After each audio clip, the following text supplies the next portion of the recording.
اعوذ باللہ من الشیطان الرجیم بسم اللہ الرحمن الرحیم صلی اللہ علیہ وآلہ وسلم۔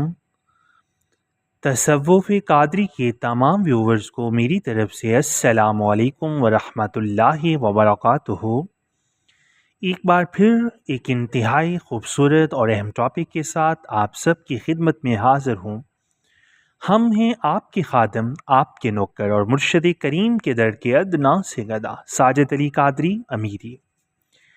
سامعین محترم، آج کا ہمارا موضوع سخن اسم اعظم کیسے حاصل کیا جائے، اسم اعظم کی حقیقت اور اسم اعظم کو ہم کہاں اور کیسے پا سکتے ہیں۔ ٹاپک کی طرف بڑھنے سے پہلے آپ سب سے ہمیشہ کی طرح انتہائی ادب کے ساتھ گزارش کروں گا کہ اگر آپ اس چینل پر نئے ہیں تو اپنے اس چینل کو ضرور سبسکرائب کر لیں، بیل آئیکن پر کلک کر کے آل نوٹیفیکیشن پر کلک کرنا مت بھولیے گا۔ سامعین محترم، اسم اعظم کی حقیقت ہم بیان کریں گے حضرت سخی سلطان باہو رحمۃ اللہ تعالی علیہ کی تعلیمات کی روشنی میں۔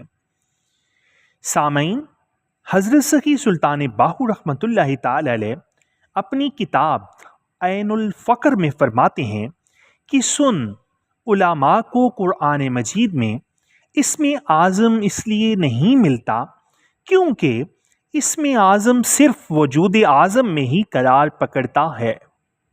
وجود اعظم اسے کہتے ہیں جو کسی بھی کامل سے توحید کا وضو کر چکا ہو اور اس کا پورا وجود توحید کے وضو سے پاک ہو چکا ہو، جو سر تسلیم خم کر چکا ہو کہ میرا اب کچھ نہیں رہا، سب اللہ کا ہے، زبان اللہ کی، جسم اللہ کا، یہ آنکھیں اللہ کی، یہ چہرہ اللہ کا، یہ ہاتھ اللہ کے، اس کا سارے کا سارا سب کچھ اللہ تبارک و تعالیٰ کا، اس کی زبان سے ہر ایک نکلا ہوا لفظ بھی اللہ تعالیٰ کا، وہ ہوتا ہے وجود اعظم۔ اور جب وجود اعظم مکمل طور پر تیار ہوتا ہے تو اسی کے اندر ہی اسم اعظم قرار پکڑتا ہے۔ یہی بات آپ کہہ رہے ہیں کہ اسم اعظم وجود اعظم کے اندر ہی قرار پکڑتا ہے۔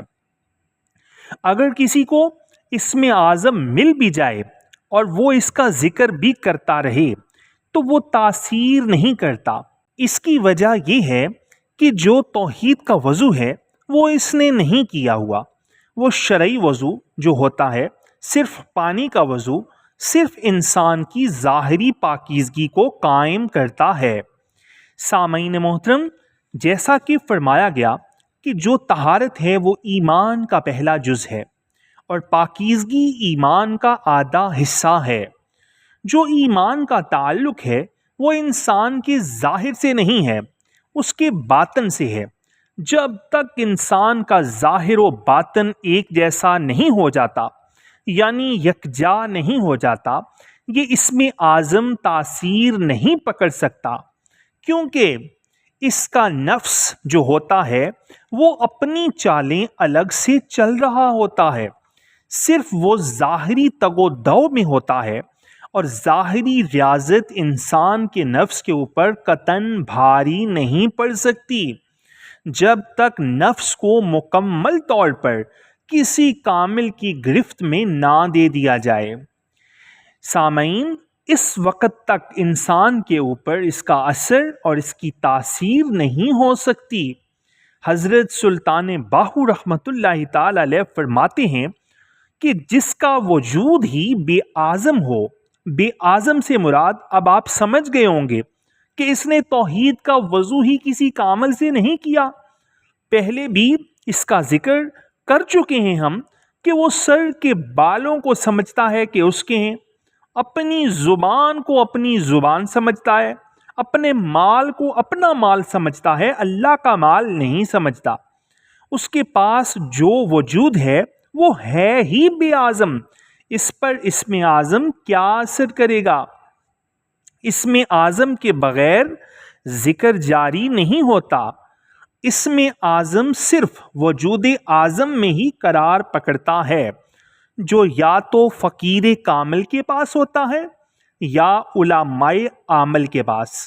سامعین محترم، فقیر کامل وہ لوگ ہوتے ہیں جو چھپے ڈھکے ہوتے ہیں، جو پوشیدہ ہوتے ہیں۔ فقیر کامل کا جو راز ہے وہ پوشیدہ ہوتا ہے، وہ کسی نہ کسی رنگ میں چھپے ہوئے ہوتے ہیں۔ وہ آپ کو فروٹ کی ریڑھی پر ملیں گے، کہیں کوئی مزدوری کرتے ہوئے آپ کو ملے گا، جیسے حضرت سخی سلطان باہو رحمت اللہ تعالی علیہ نے ساری حیات بیل اور ہل چلا کے زمین میں گزار دی، تو ان کے ظاہری حلیے کی وجہ سے کم ہی لوگ ان کو پہچان پاتے ہوں گے۔ سامعین محترم، حضرت سخی سلطان باہو رحمت اللہ تعالی علیہ کو بھی ان کی ظاہری زندگی میں بہت کم لوگ ہوں گے جو ان کو فقر کے حوالے سے جانتے ہوں گے۔ جیسے حضرت سلطان باہو رحمت اللہ تعالی علیہ فرماتے ہیں کہ مرن تو اگے اسی مر گئے یا حضرت باہو، تد مطلب نو پایا ہو، کیتی جان حوالے رب دے، اساں ایسا عشق کمایا ہو۔ تو جنہوں نے اپنی جانیں اپنے رب کے حوالے کر دی ہیں اور اپنا سب کچھ اپنے رب کے سپرد کر دیا، وہی اسم اعظم کو پا سکتے ہیں۔ سامعین، جو مٹی کے ساتھ مٹی ہو گئے ہوں، آپ کہتے ہیں کہ علماء عامل سے مراد وہ لوگ ہیں جیسے حضور سیدنا غوث اعظم رضی اللہ تعالی عنہ۔ آپ عالم بھی تھے اور عامل بھی تھے اور فقیر کامل بھی، آپ کے پاس تینوں ڈگریاں موجود تھیں۔ آپ رحمت اللہ تعالی علیہ فرماتے ہیں کہ جو آدمی اسم اعظم پر اعتقاد نہیں رکھتا، اس کا اعتقاد اللہ سے بھی اٹھ جاتا ہے۔ یعنی جو انسان اسم اعظم کو پانے کی سعی نہیں کرتا، وہ زبان سے کلمہ توحید پڑھتا بھی ہے، اللہ کی ذات کو مانتا بھی ہے، اس کا نفس اپنی چالوں سے باز نہیں آتا، اس کا نفس اس کو ہمیشہ زیر ہی رکھتا ہے، کہیں نہ کہیں وہ ڈگمگا جاتا ہے، اسی طرح وہ مختلف گمراہیوں میں بھی شامل ہو جاتا ہے۔ جب انسان بہت ساری گمراہیوں کا حصہ ہوگا تو وہ زبانی کہتا بھی رہے لیکن وہ اللہ کی وحدانیت کا منکر ہے۔ آپ رحمت اللہ تعالی علیہ کہتے ہیں کہ اسم اعظم اسے نصیب ہوتا ہے جو صاحب مسمى ہو، جو صاحب مسمى ہو جاتا ہے وہی اسم اعظم ہو جاتا ہے اور وہی مرشد کامل ہوتا ہے۔ اب صاحب مسمى کسے کہتے ہیں؟ مسمى کہتے ہیں جو پوشیدہ ہو، جس کا راز ہم پر نہ کھلا ہوا ہو، یعنی ظاہر نہ ہو۔ اور مسمى کی صفت یہ ہے کہ یہ اسم خاص میں آتا ہے جو پکارا گیا ہو، جیسے ہم کہتے ہیں امداد کن از بند غم آزاد کن، در دین و دنیا شاد کن، یا غوث اعظم دستگیر۔ اب یہ اللہ کریم کی صفت ہے، اللہ ہی کی صفت کا نام جو ہم پکار رہے ہیں، اور یہی نام بھی اسم اعظم کی صفت بھی ہے۔